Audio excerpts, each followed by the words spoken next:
Just came on.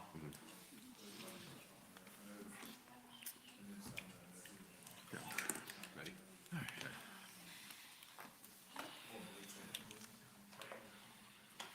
Okay. All right, welcome. Time to call this meeting to order. Today is October 18th. This is an agenda review session for a meeting that's going to, regular city commission meeting will take place on October 23rd. We'll have 3 presentations Monday night. Nothing tonight, though. Mr. Mayor, I would just like to point out on 5A, I think that is worthy of a comment this evening, that the Florida League of Cities will be recognizing Mayor Pro Tem Monday night for his lengthy service to the city of Winter Haven by presenting him with the John Land Years of Service recognition. So we will have Aaron Russell from the league will be with us Monday night for that. So special occasion. I don't think many cities get to do that. Yeah, Nat, if you have family here and we need to take 5 minutes for pictures or whatever, we'll be happy to do that, so no problem at all. All right.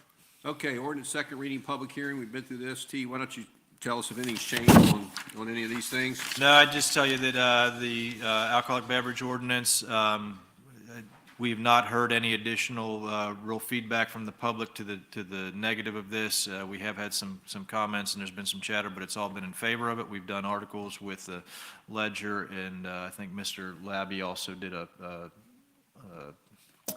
on-camera interview with one of the news media, so I think we're good to go there. Enright. There hasn't been any pushback? I haven't gotten any. You haven't gotten any? Okay. No. On the Enright, that is just the final reading on their establishing of a CDD. That's the 4 weeks from the first reading that we did on that one. Consent agenda? Consent agenda, you may recall that Commissioner Mercer was appointed to serve on a auditor selection committee. This was facilitated through Ms. Scott, our CFO, Hap Hazelwood, and Steve Chrisman were citizen members to that. They went through that process and are recommending an award. Oh, I just lost my screen, so bear with me. Computer just went blank.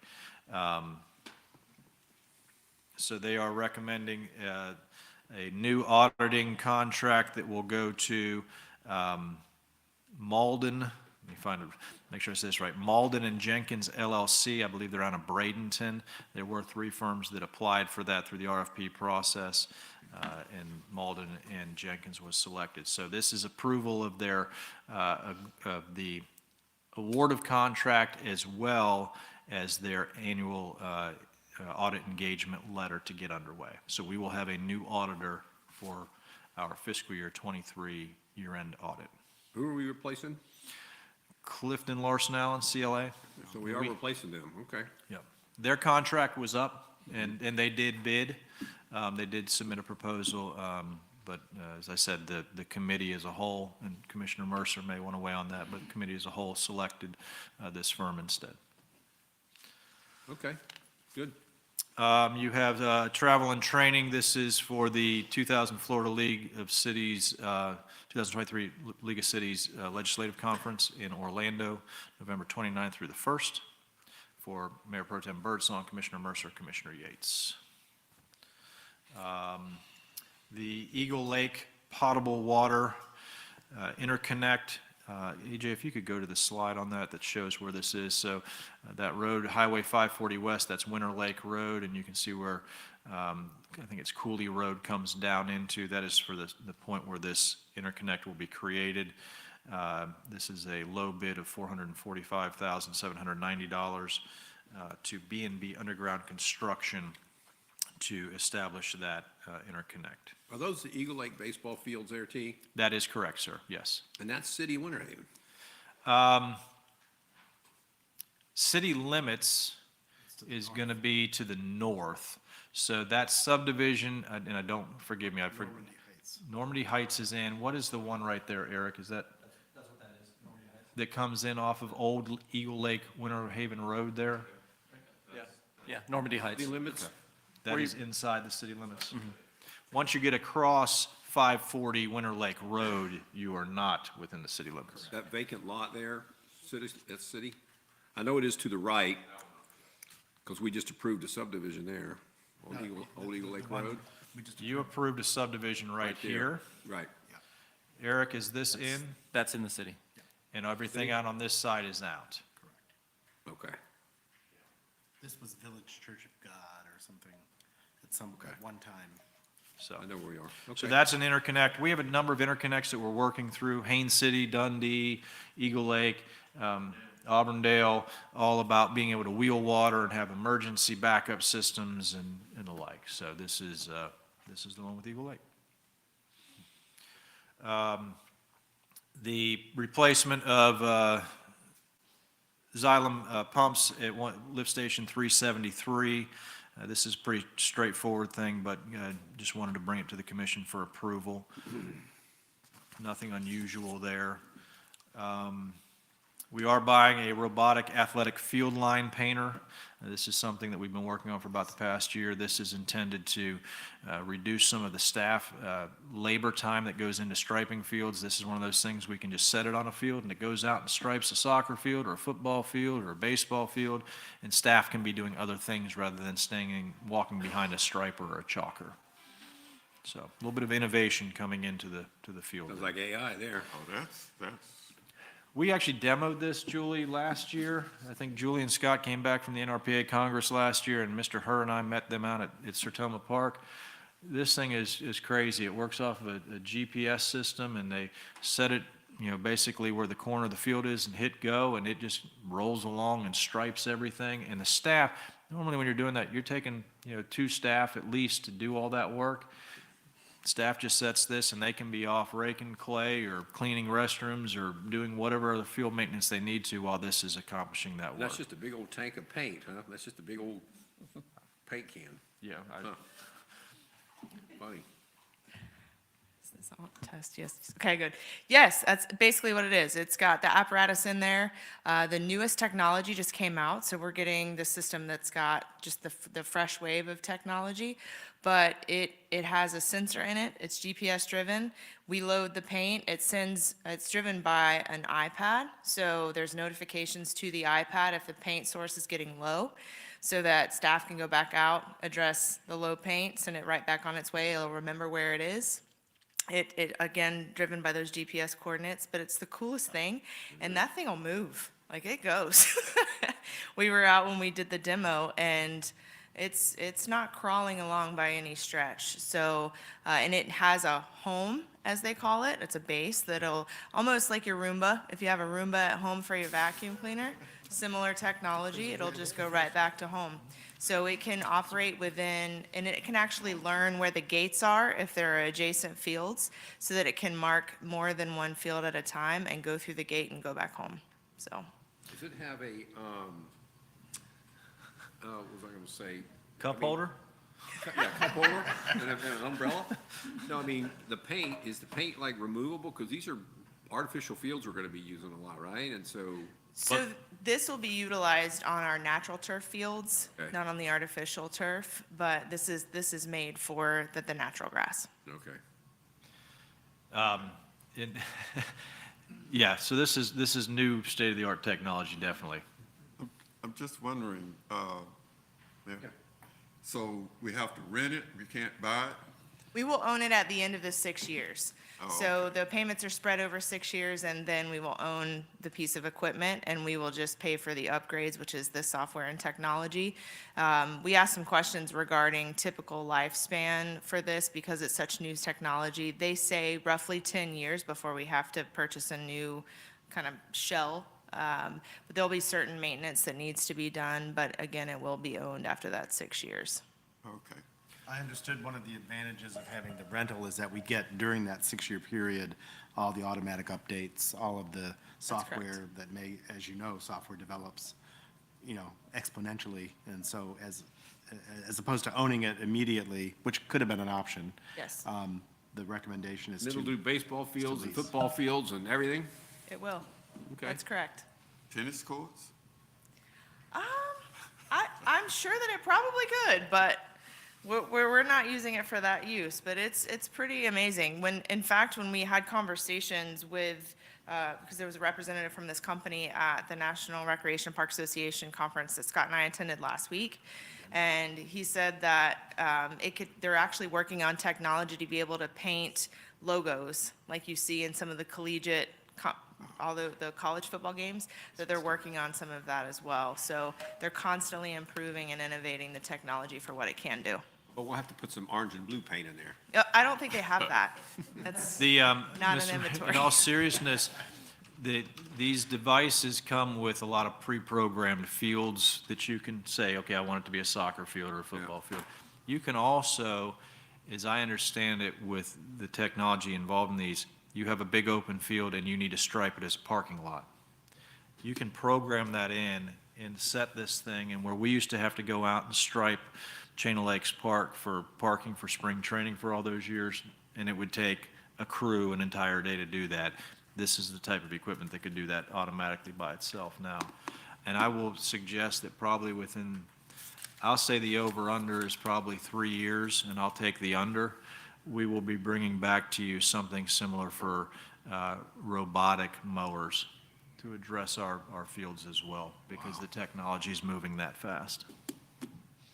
We also just, I know this is not the topic at hand, but speaking to what T. Michael was just saying, we got a lot of information regarding the electrification of our equipment. And that's, as we all know with our vehicles, that's coming. That's also coming with all of our equipment that we use for maintenance and care for our lawn spaces. So that is another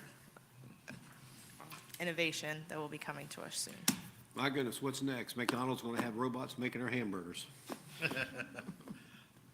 All right, thank you, Julie. 10F, I'm going to ask MJ to present this one. Evening, Mayor and City Commissioners. This is you guys may remember the WSIR property that we purchased off of South Lake Howard to address a stormwater issue there. And so we began the design work for that last year. And this is an award of design build contract to Whitehead Construction for the South Lake Howard Nature Park expansion. There's $1.3 million budgeted for this project, which includes grants for stormwater that we received through the Heartland Headwaters Act and recreation specific improvements that we received through the FERDAP program. Okay. 10G? I'm going to ask if Hip and Katrina want to speak on our Zen City agreement and what this involves. I will say we've been working with Zen City since prior to COVID. Zen City is a company that does a lot of social media mining for us from public sites and helps us capture what the public sentiment is on issues occurring in our community. They've been a great company to work with since then. They helped us a lot through COVID. They're helping us with our community surveying. And I would just say as well, we've gotten to know these folks quite a bit over the years, staff that are no longer with them and as well as their current staff. This is a company that's based in Tel Aviv. And a lot of times when we're having conversations with them, we're dealing with people in Israel, and just want to extend our thoughts with them and their company there as they're dealing with all the challenges and tragedies. Are we still, I don't mean to be flippant, are we still talking to them? Are they still planning on delivering all that? Yep, Okay. they are actually throughout the world, that's where their headquarters are. I was just with them in Austin 2 weeks ago. Our folks here that we're working with, I think are out of the New York, Philadelphia area, some of them. Some of them are in Australia, some are in Israel, just different team members. Yep. This is an add-on to what we've been doing for years with them.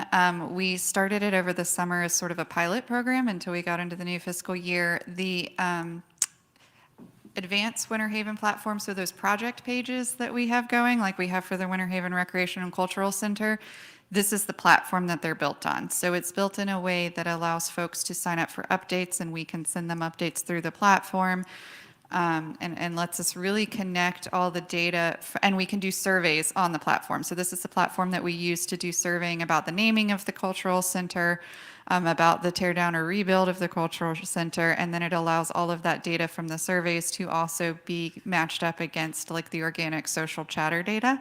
So we can really get a holistic view of what's going on when we're doing it all through one platform. Good deal. Next item, Mayor Commissioners, is the GMP for Fire Station 4. I see we have Wayne Mullen with us from Whitehead Construction. As you may recall, the commission approved a design build contract in February this year with Whitehead for stations 4 and 5. The intent was that we would commence design on Station 4 get to GMP and go forward with construction, and then begin the process of design services on Station 5. We did the initial design authorization for Fire Station 4, which will include not only the fire station, but we also have to build a new Parks and Recreation storage and maintenance building. They occupy the space where the fire station will go with their operations. So it's kind of we've got to give up some space to get some space. Design costs were $312,941.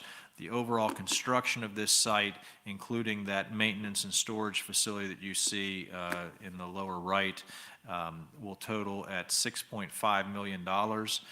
This is a fair amount higher than what we did on Station 3. I will say that it's also 3 years after the fact from Station 3, so we've seen significant cost increases. The addition of having to clear that site and relocate the Parks and Recreation component is close to $1 million when it's all said and done to put that aspect in. And if you back that down, you end up at about 5.5 on just the fire side of things. And that's where we would expect that to be given inflationary costs from when we did Station 3. The station will be very similar to what we have now. You can see that it will have access in off of Fairfax Street. On the western side, that is the PCSC access road on the south. It basically takes up that corner where Diamondplex is. I think there's another slide, AJ, that shows a rendering. So yeah, you can see that it looks very similar to what you have out on Thompson Nursery Road. Access will be from the back. They'll pull the trucks through, go straight out onto Fairfax Avenue and to their destinations from there. So this is a authorization to move forward with the GMP for a total cost to include design and construction of $6.8 million. As I said, this is more than what we had anticipated, so our plan is we have about $9 million that is set aside within the construction fund that was to go towards both facilities. We will go ahead and move forward with Station 4. We will embark on design for Station 5. That process of constructing that facility will probably not occur and will likely not occur until this one is completely done, which is a year's construction time frame. And we will work in our fiscal year 25 budget to identify supplemental funds to carry forward Station 5, as well as any other dollars we can put towards that from outside sources. I would expect that Station 5 will be a significantly smaller footprint. It will not have this building here for Station 4 includes some space for our code compliance and some ancillary offices. We will not need to do that with Station 5, nor will we have the recreation component associated with it. So it may be just something we fund through either our additional millage set aside or within operating revenues that we dedicate towards the project. But at this point, we're going to recommend we move forward with the addendum to the design-build contract for Station 4 and get that underway. T, is there any space to sneak a little dog park in out there for our furry friends? Is there any room over there where you might could throw one of those in? There's not on this site. We have maxed this out between the retention and the fire station, just getting that in there. We've had to do a lot of utility reconfiguration, and we're a little tight on what we can do in there. Can you use retention areas, dog parks? Can dogs run around a retention pond if they got, it's dry? They probably could. I'm just thinking. I can tell you that we have a lot of folks that bring dogs out to this site on occasion, but I don't know that we did not contemplate nor factor into any of the site plan, any dog park at this site. Well, now's the time to consider it if we're going to do it, because once you build it, it's too late, wasn't that? So you think the station will be completed in calendar year? 24, in calendar year 2024, yeah. I would think, Wayne, we said basically a year's construction. Lead time on some materials may impact us a bit, but do you want to address when you think you might put shovels to earth? We're looking at, everything gets approved and we could get started as early as maybe end of November. Oh, end of November, okay. Will there be charging stations?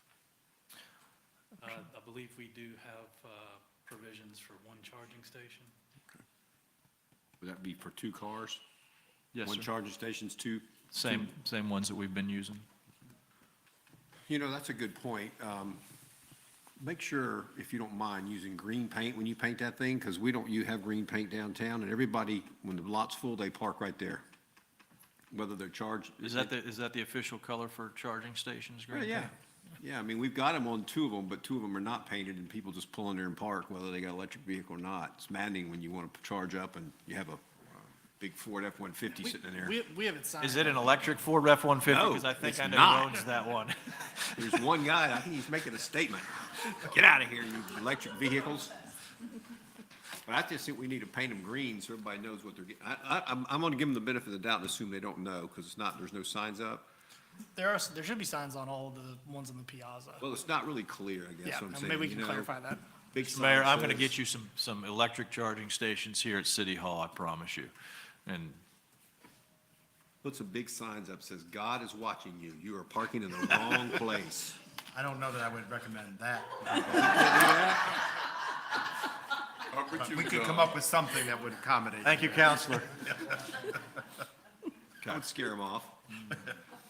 Look at it again and see if you can't find some way we can put a little small dog park in there. Just make me feel better. Let's look. That's all I'm asking. I know I'm late to the game, but just look.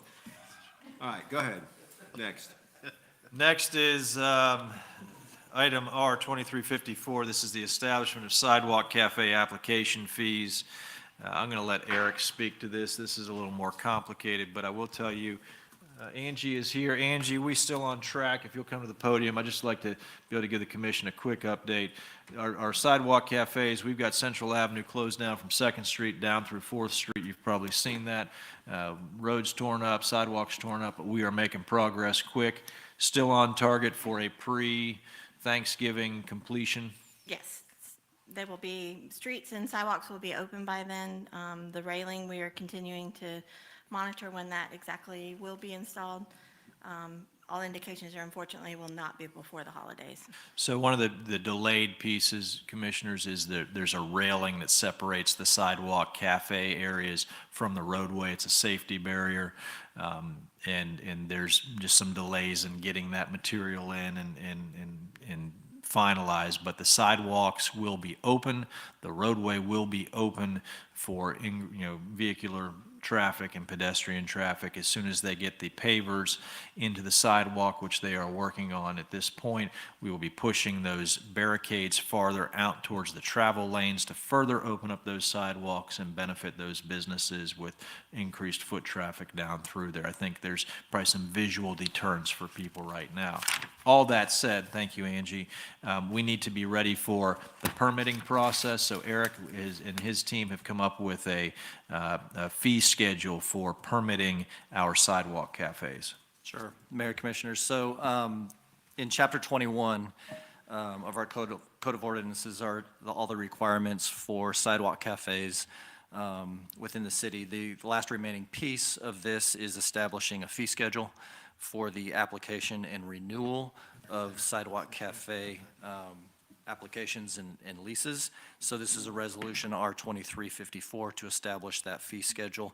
What we've come up with is a fee for a first application for sidewalk cafes that utilize existing infrastructure. So if there's enough room on the existing sidewalk to place a couple of two tops within that existing city infrastructure area, within the sidewalk, within the right-of-way, the application fee would be $150.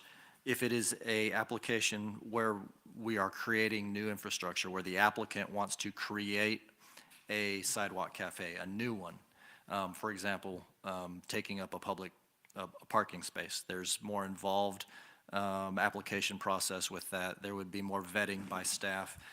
We would have public outreach. We would work with, Main Street and all the organizations to evaluate whether it's appropriate or not to put that sidewalk cafe in that parking space and take away that parking space. So the fee would be double. It would go from $150 to $300 in that type of application. There's also an annual renewal with that application and that lease.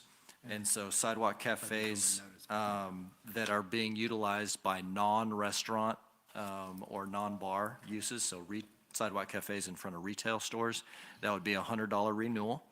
The reason that is lower is because sidewalk cafes that are being used by restaurants and/or bars, alcoholic beverages establishments, they will have a much higher utilization, right? And so there'll be food served in there, there'll be drinking going on, so there will be increased staff time with evaluating annually the wear and tear on that sidewalk cafe, whether there's any maintenance that needs to be done, whether or not it needs to be pressure washed, that sort of thing. So for the smaller sidewalk cafes that are being utilized by restaurants and alcoholic beverage establishments, it would be $200. For the larger cafes, ones that are greater than 200 square feet, it would be $300. And again, this resolution would establish that fee schedule for the utilization of the sidewalk cafes. And I'll answer any questions you may have. Mayor and Commissioners, I just want to point out something if I could. So on that first application, that's the sidewalk cafes we're building today. That's existing sidewalks that are out there. That's that 150. A business doesn't have a sidewalk cafe or enough space in front of them, and they want to explore the potential for construction of a new expanded sidewalk. That's the $300 application. It's an application. It is not a commitment from the city that we're going to go build a new or an additional in-parking space. Can you give me an Please. example of where you're talking about? What? So in front of Scores, they wanted to build out and have a greater sidewalk within there. Part of that process would require us to say, well, one, are we in favor of that? And if we can support it, does the downtown business community support that? Which is the exact same thing we did with all these sidewalk cafes. That requires public coordination meetings and vetting through Main Street and other agencies. And that's why there's a higher fee with that. The likelihood of that happening, I think, is relatively thin in all reality, but we do need to have a process in place that if we're going to explore that on behalf of somebody, that there's costs that we incur, we should recover that. On the annual renewals, sidewalk cafes for uses other than restaurants and food sales. What does that mean? I think Eric gave me the best example the other day. Someone opens up a little bookstore downtown, and they want to take advantage of an expanded sidewalk space in front of them to put some chairs out there for people to sit and read. That's not a food and beverage service. That is a retail-type operation that might have something like that, okay? The other ones would be tied strictly to the restaurants, the less than 200 square feet or greater But you than. could like Baby Bellies, for example, if they wanted to put a little display out there every day, like a couple of racks. And not of do clothes, retail sales in the right-of-way. Huh? They cannot put racks out there for retail So it sales. would only be chairs for like a bookstore or, trying to think of when it would work if it wasn't a restaurant, if you can't do retail. Well, and if they don't want to use it, it just means we've got a wider sidewalk in that area. But then they don't have to pay Right. if they Are they- want to use it. Right, now they could use it during a special event. If it's part of a special event application and they go through CERC and they get approval for a special event, then they could use the cafe. Why do we not during want to that. allow Baby Bellies to sell their Beanie Babies out I there? think the concern is that you don't want your Central Avenue, your Main Street downtown kind of, Bizarre. correct. Flea Right. market. You don't want to look like a flea market all the time. Well, there's safety considerations. Huh? Safety and aesthetic considerations. You probably have some thievery too. if That's you what I would say is if I had owned a retail business, I would not put merchandise out in the right-of-way, Okay, so. all right. Okay, next item is the request by, I'm going to say Latigo Winter Haven. This is a PUD amendment.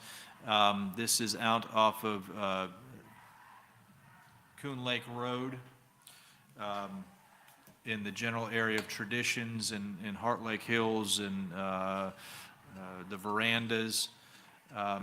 Eric, you want to just talk through this quick? This is a change of eliminating the single-family component. Sure, this is a 66-acre site. The petitioner is requesting to revise the PUD in the following manner. They are increasing the number of multifamily units from 270 to 324, decreasing the number of townhome villa units from 180 to 168, and completely eliminating the 33 single-family lots from the subdivision.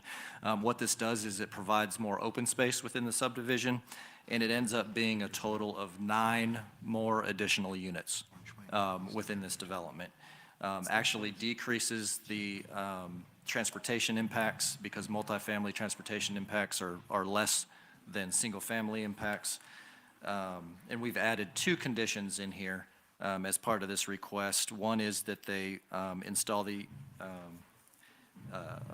infrastructure for electric vehicle charging stations, and we added a buffer along Coon Lake Road adjacent to the verandas at Traditions as part of that roadway improvement.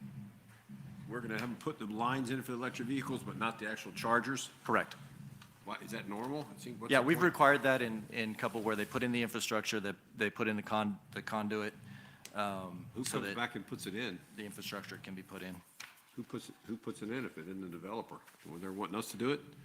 The idea behind it is when the market requires it, it'll be there, and the developer would put it in, yeah. No- It's no part of the workfor- PUD, so it wouldn't be public infrastructure. There's no workforce housing, I assume? No, sir. Market rate. Okay. This one has come back to us, I think this is maybe the 3rd amendment we've seen on this one over the years. Sean's nodding his 3rd or 4th. So it's, they've made some changes to this over the years. I think it first started probably, well over 10 years ago when we first saw it. We good there? Okay. Last item, this is one we do have a bit of a presentation on this evening, so I appreciate your time and patience with us. We had received an unsolicited proposal in accordance with the state's P3 statutory provisions from someone interested in assisting with the development of our Bradco Farms project, which is the wetland restoration project. Under the statute, when a city or a county, you can receive an unsolicited proposal, which is basically somebody coming forward and say, hey, I understand you might be interested in a project. Here's what I'd like to do. We've not issued an ITB, an RFQ, an RFP, anything like that. But when we receive that, one of the things that we're obligated to do is publish a public notice of such receipt, so as to afford other entities, other businesses, corporations, consultants that may be interested in doing something similar, giving them an opportunity to also provide a proposal that marries up with that.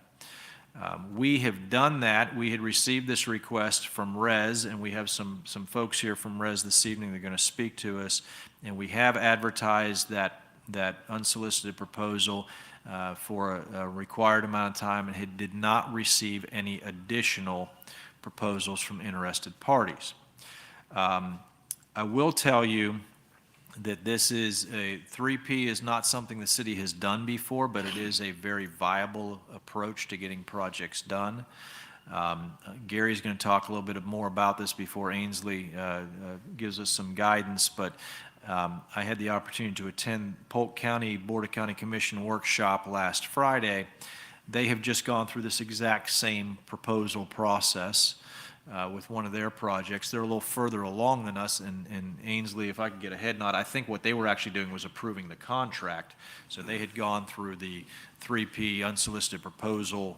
Okay, we've done those pieces, and now we've gotten to the point of negotiation. So this is a little different, and that's why I wanted to have a presentation for you this evening just to help explain it. It's not something the city has done before, but I do see this as being a very viable option for the delivery of capital projects going forward. And with that, I'll offer it up to Gary Hubbard, our water director. Thank you, City Manager.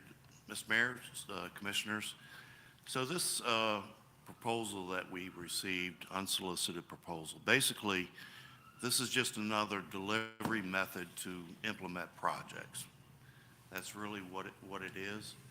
Like when we do a CMAR project, that's an alternative way to deliver a project. So this is, the P3 process is not new. It's been around a while. We just have not gone down that road as a city yet. But we think this project is a very good project to explore this method of delivery. In this case, the organization, RES, has a lot of experience with renovation or restoration of wetlands, recharge of aquifers. So we think we have a good starting point to begin discussions. And that's really what this is all about this evening, is getting your approval on Monday to begin those discussions with the company itself. So with that, I'm gonna turn the presentation over to Ainsley Tilley. She is with RES, and we'll answer any questions as we go through this. Ainsley, you're the first person that's ever had marching band music as your walk-up music, so. No, I was gonna comment on that. I'm like, I've never had anyone show up for me like that before, so. Pressure, no pressure. Yes. No, I appreciate you having me today, and I am joined here by one of our very good team members, Tom Wilson, who's the Director of Business Development for Phillips and Jordan across the country. So we're grateful to be here and join you. And so we're gonna talk a little bit about who we are as a company, the process that we've gone through, and kind of give you a little refresh on some of the things that you probably know very well, but to pull all of it together. So who is RES? Well, first, who am I? I'm Ainsley Tilley. I'm a professional engineer. I'm a water resources engineer here in the state of Florida. I'm a resident of Florida. I've been here for quite some time. Actually, I have family here in Polk County, so I'm very familiar with many of the issues that you have surrounding your community. But when I joined RES, one of the things that brought me to RES, as coming from the consulting and the government side of this industry, was the fact that we provide these full delivery solutions, that we're able to connect really unique solutions from start to finish and create a consistent process that actually reduces the risk and liability from clients and takes that off of their plate and puts it on ours in order to deliver you outcomes. So that is really the basis behind how we deliver our projects. We're not delivering you a process, we're not delivering you a design, a construction project, monitoring services. We are doing it all. We're delivering you an outcome. So RES as a company started in 2007 in Louisiana by a gentleman who happened to work in the oil and gas industry. And during that time, he ran into a lot of environmental, ecological challenges, moving gas line up through the central part of our country and looking for places to restore and mitigate for the impacts that the oil and gas lines were creating as they were building. So as a result, he ended up buying a piece of property. That piece of property ended up becoming a mitigation bank, and that was their way of being able to offset the impacts that they were creating. And those impacts are things like impacting wetlands, taking over lands that typically were covered by ecological conditions historically that now needed to be something else. So he moved through the process and developed RES and grew the company. As you can see, we've grown quite a lot since 2007. We crossed almost the entire country, service almost every state in the country, with a significant number of staff here in the state of Florida, about 70 folks here with us in Florida. So in 2016, we expanded to hydrological and ecological restoration holistically beyond mitigation, providing restoration services in a very comprehensive way that had not been done before. So as we move through who is RES, we also provide solutions not just to you as government, but industries across the country who are looking for solutions that will take the risk off of them, transfer the liability to us, and allow them to do the business that they do every day without having to worry about solving ecological problems, environmental restoration issues that are not core to their business. So this is our specialty. So as you can see, we serve a significant number of different types of clients, government being significantly, I'll say, our priority client. And the key outcome we have over in the orange box there that makes us, again, very unique is we provide predictable costs. We do fixed fee without any change orders. I know you've probably heard that before, but our contracts are set in a way that performance outcomes are what we are providing you, not necessarily process. And we'll talk a little bit more about that. So just a few stats. As I mentioned, we're definitely not old, but we're certainly not new as a company. And we have some significant statistics that show that we are continuously growing and improving and restoring and creating a resilient earth for this modern world, which is our motto. And we do so every day across the country. So a little bit of background.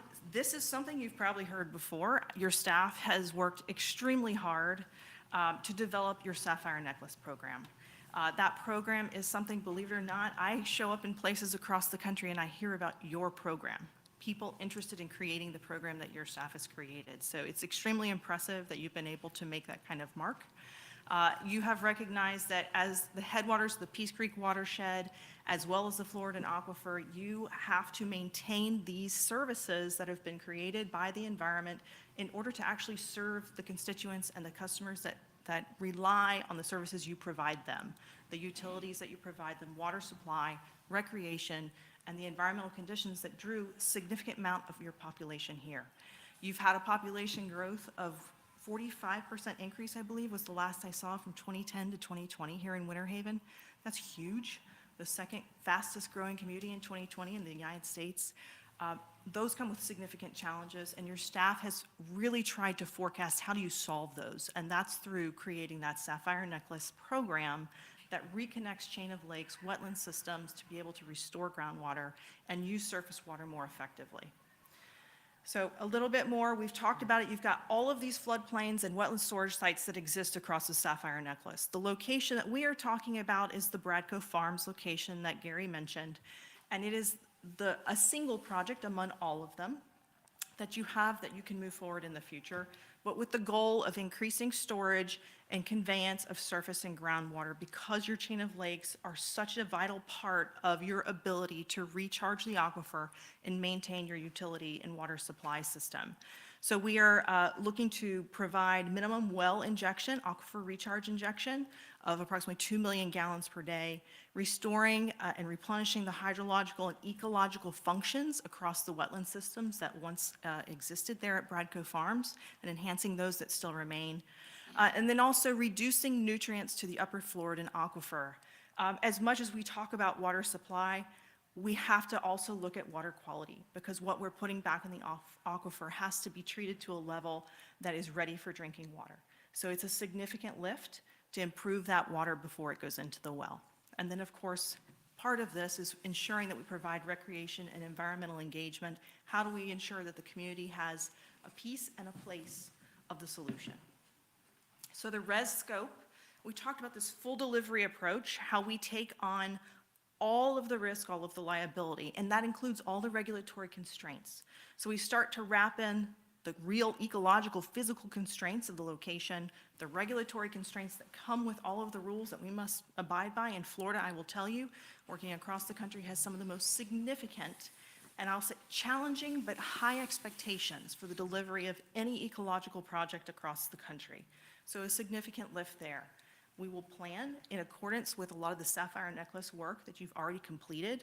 We will acquire any necessary additional land as appropriate, design the project consistent with your preconceived concepts, build and sustain that project over a period of performance so that by the time we give that project back to you, which may be 10 years after we've completed the build or longer, that project is performing. It is not just waiting for you to figure out if it will perform. It will be performing. So the long-term stewardship is a key component of what makes our delivery system much different than what you might have experienced in the past. So a little bit of background on the Florida P3 process. The statute was put in place in 2013 by the Florida legislature. And at that time, they recognized that there are many, many problems in the world. The state of Florida has many of its own, and we need to find ways to execute work faster, get projects done, put it on the landscape, use capital that may not come from the state, use capital that may not come from your ad valorem tax collections. And that includes working with private entities to be able to invest and be able to work through solutions faster to put projects on the landscape faster. So any project that gets solicited to you under a P3 process under this statute must serve a public purpose, will be used by the public at large, or will support an accepted public purpose or activity. and this does, as you have designed it through the Sapphire Necklace program. So once, as Gary mentioned, you receive this unsolicited proposal, once we receive these proposals as a government entity, you are obligated to submit a public notice. Your staff did solicit that public notice requesting other proposals. They, I believe, had it up for 45 days? 45 days. Any proposals that are received must be reviewed and evaluated for you to determine whether or not they are equal, better, or less. You then get to select which one you choose to negotiate with, which is the point at which we're standing here today, and your staff seeking the ability to proceed with negotiations. You have the right to charge a one-time fee to the entity submitting the proposal, and it must be a public facility that gets submitted to you, and it must meet those public purposes we talked about. So where are we in the P3 process and timeline? The proposal was received by the city in March. The evaluations were completed and a public notice issued on August 17th. The city had previously developed its concept of what it expects on Bradco Farms for us to use as criteria now that we are looking at potentially moving forward through this process. And so the city, as Gary mentioned, the staff is seeking authorization to proceed with negotiations with RES. Again, through the process, there's a couple of significant stages we work through prior to a contract signing, multiple checkpoints, milestones for you and staff to evaluate. We are at the, I'll say, the last checkpoint under the proposal stage. And then we will proceed through the negotiation directly with your staff. It is a public-private partnership. I emphasize the word partnership because every word in the contract will be met to meet the obligation of both parties' goals. These are very bespoke contracts that allow you and the RES party to be able to negotiate every term so that you get the outcomes you expect. And so then we will proceed into contract signing should you approve and should your staff bring the contract that's negotiated to you. So that is pretty much it. As I mentioned, this is a partnership, and this is something we take very, very seriously, and we look forward to being able to do that with you and your staff. So Mayor and Commissioners, let me just kind of recap, and Ainsley, thank you, that's extremely clear, and for me anyways, after hearing it multiple times over the past 6 months, but I think Gary hit it on the head. There's multiple delivery methods for capital investment. There's hard bids, there's design builds, which we talked about tonight, there's CMARs. This is another means to an ends in terms of delivering capital projects. It starts with that unsolicited proposal. We've done all that. We asked if anybody else wants to compete against that and give us their proposals. No one did. So now we look to sit down at the table with RES and begin developing, is there a contract that we can agree to through negotiation to deliver this project on their side. It puts all the risk back on RES and the delivery of this. We gain the benefit of it. Yes, there is a cost to it, and that's what will be negotiated out through the contract parameters. And as I said, we do have the luxury that Polk County is going through this exact same process right now. I believe it's out off of the Thornhill Road area. Is that where that project is, Ainsley? Something very similar to this with restoration work. So what we're asking for is permission to move forward with commencement of conversations with RES to negotiate an agreement to bring back for the Bradco Farms hydrologic restoration and development. You got something, Tracy? Yes. How many of these projects like this do you have in Florida? I know you're going with Polk County, but We have a couple of projects that are not necessarily considered P3, but we have 3 mitigation banks that we own right now here in the state of Florida and are developing a gopher tortoise bank, so different types of restoration.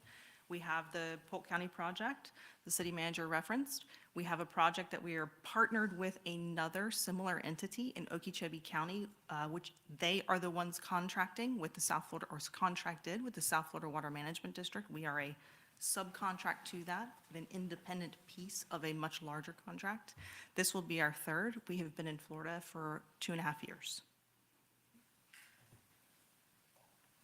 I got a question, deals a little bit more of the minutia with the negotiations with Bradco and the Bradshaw family. Do you have, is that all on you, Gary? Are you the one that's doing that? Or you guys, will you be involved in the negotiations and how we're going to structure this deal with them, or? So on the Bradshaw project, property, I'm the one that's primary negotiating with the Bradshaws. And that's going very well. We're very close to purchase and sale agreement, so we expect closing mid-December. Do we, have we been able to get any of the county money? We passed that referendum last year for environmentally sensitive lands to help us. That's exactly what this is kind of geared for. Have we approached the county yet to help us? No, we have not approached the county yet. I think they're still in the phase of establishing a committee to evaluate properties. The last I heard, they had not selected a committee yet. Do you have more information, MJ? Yep, yeah, so I believe that they have selected a committee, and they have a variety of properties that those property owners put into that program, and they've been evaluating those properties, and I think their technical advisory committee and the main committee have begun to make some decisions on what properties to start to move forward with for this round of initial funding there.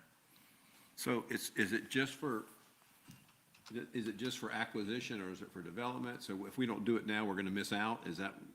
I think there's and I'm not 100% confident in this, but I think there's a plan that'll be used for acquisition over a period of years, and then it can be used to maintain that property as well. Okay. Well, I was involved in helping get that passed, and I want to make sure that we try to avail ourselves of some of that money, because it's, Winter Haven's putting a lot of money into that pool, and we want to make sure that this is something that's going to really benefit Winter Haven residents. And I think it's something that we need to try to take advantage of if we can at least ask, There is a site up on the, when you go up Highway 17 up towards 92, the property that is on the western side there, Yeah. it's a big wetland that feeds into the northern chain of lakes and Lake Pansy. That was one of the sites that is on the county's list and ranked very well.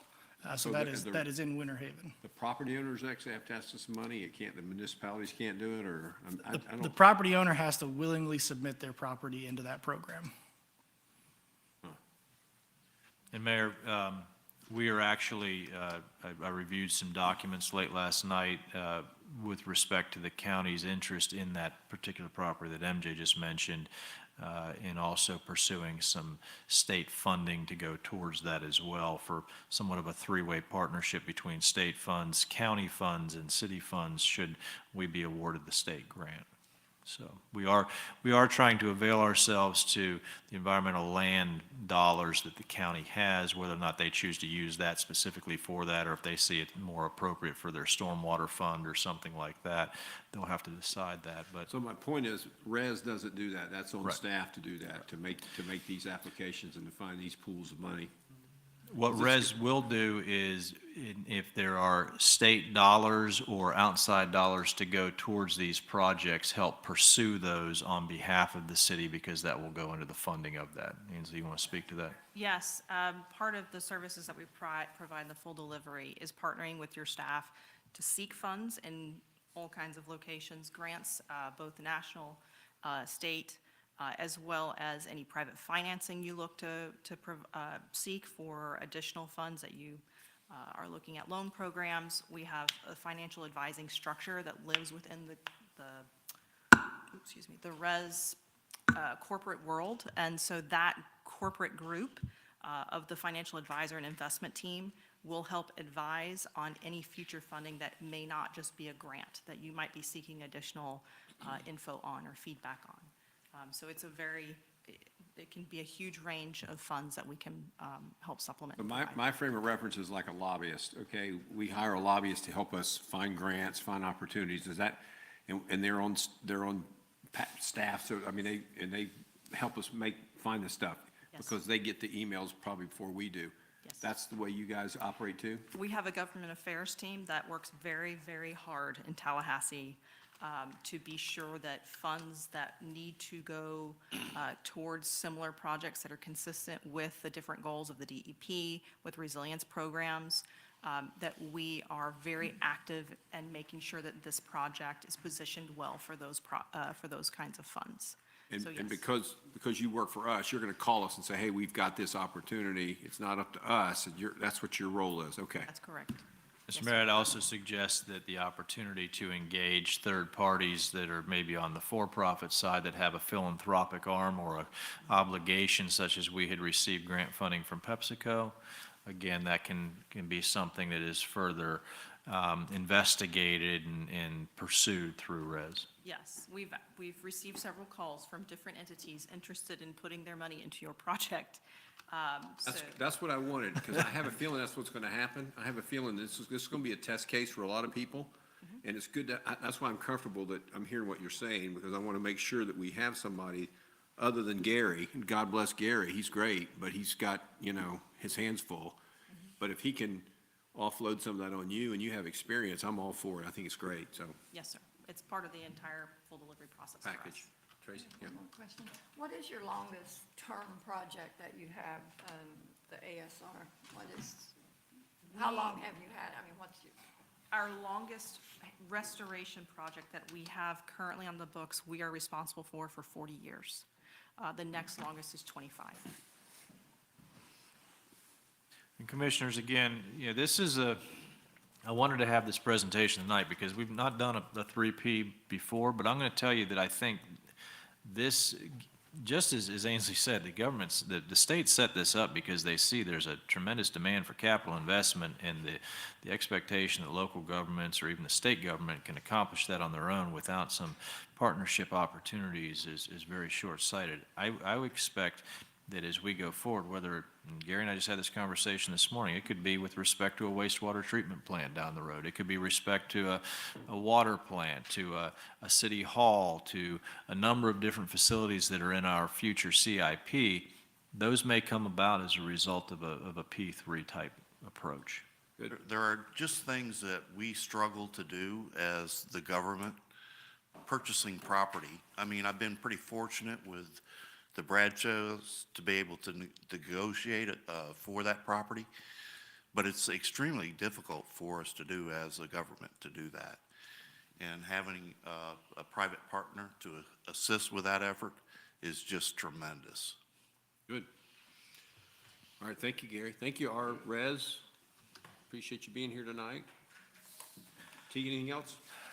I think that is all. I will tell you that we will be scheduling some briefing sessions with the commission going forward on a couple capital projects, along with some of our upcoming debt financing, just to get you up to speed on where we are in that process. So I think AJ is working feverishly to try and manipulate schedules for that. So just a heads up on that. Okay. And I believe Commissioner Yates will return Friday and will be with us on Monday evening for the meeting. Anything else, commissioners, staff, anybody? Okay, well, we will see you Monday night. We are adjourned.